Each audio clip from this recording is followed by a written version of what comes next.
কাহিনী শুরু হয় দ্বিতীয় বিশ্বযুদ্ধের সময়, যেখানে আমরা এক অজানা দ্বীপ দেখতে পাই। আমেরিকান সৈনিক ক্লার্ক মৃত্যুর মুখ থেকে পালিয়ে একটি বোর্ডে করে অনেক দিন ভাসছিল। ক্লার্ক কোনোভাবে জার্মানি সেনাদের থেকে নিজেকে বাঁচিয়ে এখানে চলে আসে। ক্লার্ক এই দ্বীপটি দেখার পর আবারও বাঁচার আশা ফিরে পায় এবং তার বোর্ড নিয়ে এই দ্বীপে চলে আসে। মাটিতে পা রাখার পর ক্লার্কের চোখে মুখে স্বস্তির ছোঁয়া লাগে, আর তখনই তার চোখ যায় একটি গির্জার উপর। ক্লার্ক ভাবে এখানে যদি কেউ না থাকে তাহলে গির্জা কিভাবে হতে পারে। এইসব ভাবতে ভাবতে সে গির্জার দিকে এগিয়ে যায়। তারপর যখনই সে গির্জার কাছে পৌঁছায় তখন গির্জার ভেতর থেকে একজন নান বেরিয়ে আসে। ওই নান ক্লার্ককে দেখা মাত্রই ভয় পেয়ে যায় আর কাঁদতে কাঁদতে তার কাছে ক্ষমা চায়। নান বলে, দয়া করে আমাকে ছেড়ে দিন, আমি নির্দোষ। তখন ক্লার্ক তাকে শান্ত করার জন্য হাত তুলে বলে, তুমি শান্ত হও, আমি শত্রু নই, আমি একজন আমেরিকান সৈনিক। এই নানের নাম ছিল সিস্টার অ্যাঞ্জেলা। ভেতরে গিয়ে অ্যাঞ্জেলা ক্লার্কের সাথে তার কাহিনী বলতে শুরু করে। সে বলে, আমরা কয়েকজন সিস্টার এই দ্বীপে এসেছিলাম মানুষদের ধর্মীয় জ্ঞান দিতে, কিন্তু আমরা এখানে আসা মাত্রই জার্মানির সেনারা আমাদের বন্দী করে রাখে। তারা আমাদের অন্য কোথাও পাঠিয়ে দিয়েছিল, কিন্তু কোনোভাবে আমি পালিয়ে এই দ্বীপে চলে আসি। তবে আমার সব সঙ্গীদের নিয়ে গেছে, জানি না তারা বেঁচে আছে কিনা। আর আমাকেও কেউ বাঁচাতে আসেনি, কারণ সবাই ভেবেছে আমিও তাদের সাথে আছি। তারপর থেকে আমি এখানে একা থাকতে শুরু করি। অ্যাঞ্জেলার কথা শুনে ক্লার্ক দুঃখ প্রকাশ করে।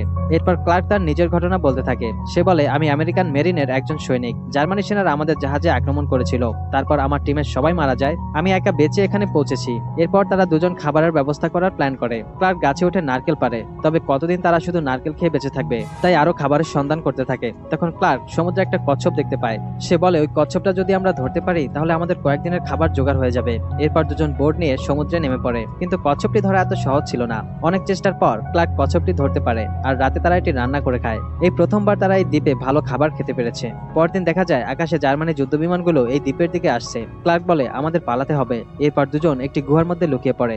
গুহার ভেতর থেকে তারা দেখে যে জার্মানি সেনারা এই দ্বীপে অবতরণ করেছে, আর কিছুক্ষণের মধ্যে তাদের গির্জা পুড়ে ছাই হয়ে যায়। অ্যাঞ্জেলা অনেক ভয় পেয়ে যায়। দুজন চিন্তায় পড়ে যায় যে তারা বেঁচে থাকবে কিনা, কারণ এখান থেকে বের হলেই শেষ। অ্যাঞ্জেলা বলে, আমি যদি জার্মানি সেনাদের কাছে আত্মসমর্পণ করি তাহলে তুমি বেঁচে থাকবে। ক্লার্ক বলে, ওই সেনারা তোমার কি করতে পারে তোমার কোনো ধারণা আছে? যেভাবে হোক আমাদের এখানেই লুকিয়ে থাকতে হবে।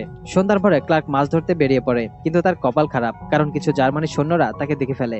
তবে ওই সেনারা ক্লার্ককে ওদের সদস্য ভেবে ক্যাম্পে নিয়ে যায়। ওখানে গিয়ে ক্লার্ক খাবার সংগ্রহ করতে থাকে। তখন কয়েকজন সৈন্য ওখানে চলে আসলে ক্লার্ক লুকিয়ে পড়ে। তারপর সারা রাত সেখানেই লুকিয়ে থাকতে হয়েছে।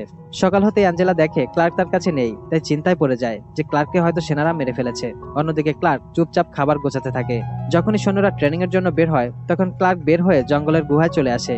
এখানে অ্যাঞ্জেলা অনেক ভয় ছিল। সে হঠাৎ গুলির আওয়াজ শুনতে পায় আর ভাবে এবার হয়তো ক্লার্ক শেষ, তাই সেও দেয়ালে মাথা ঠুকে কাঁদে। ঠিক তখনই কেউ এসে তার কাঁধে হাত রাখে। অ্যাঞ্জেলা দেখে যে ক্লার্ক চলে এসেছে। সে অনেক খুশি হয়। তবে ক্লার্ক তাকে বলে, তুমি গুহা থেকে বের হলে কেন? এরপর সে ব্যাগ থেকে খাবার বের করে দেখায়। অ্যাঞ্জেলা বলে, এরপর থেকে তুমি না বলে বের হলে আমি এভাবে বেরিয়ে আসবো। ক্লার্ক একটু হেসে বলে, ঠিক আছে, এরপর থেকে আর এমন হবে না। পরের দিন ক্লার্ক অ্যাঞ্জেলার জন্য একটা ফুল নিয়ে আসে আর তাকে দেয়। অ্যাঞ্জেলা ফুলটি নিয়ে হাসে। অ্যাঞ্জেলা বলে, আমি একজন নান, আমার এই দায়িত্ব ছেড়ে দিতে পারি না। ক্লার্ক বলে, তুমি কি তোমার এই সিদ্ধান্ত পরিবর্তন করতে পারো না? অ্যাঞ্জেলা বলে, আমি আমার ঈশ্বরের কাছে কথা দিয়েছি, আমি তা ভাঙতে পারি না।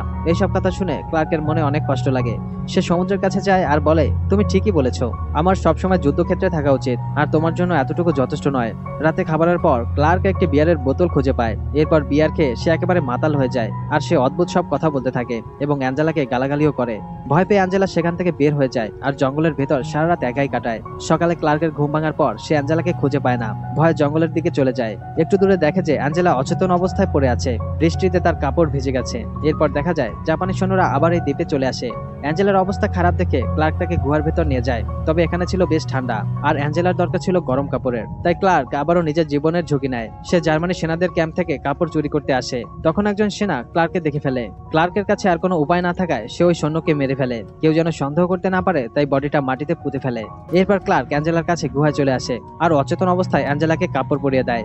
সকালে অ্যাঞ্জেলার ঘুম ভাঙলে সে নিজের শরীরে নতুন কাপড় দেখে অবাক হয়ে যায়। অ্যাঞ্জেলা দেখে যে ক্লার্ক তার পাশেই বসে আছে। অ্যাঞ্জেলা এই ব্যাপারে জানতে চাইলে ক্লার্ক বলে, তোমার অবস্থা বেশ খারাপ ছিল, তাই আমাকে এটা করতে হয়েছে। ক্লার্ক বলে, আমি যা করেছি সেটা অজান্তেই করেছি, আসলে আমি তোমাকে কষ্ট দিতে চাইনি। অ্যাঞ্জেলা ক্লার্কের কথা বিশ্বাস করে আর তাকে মাফ করে দেয়। এরপর বাইরে আবারও গুলির শব্দ শোনা যায়। ক্লার্ক বুঝতে পারে জার্মানি সেনারা আবারও এসেছে। বাইরে তাকিয়ে দেখে যে চারদিকে আগুন জ্বলছে।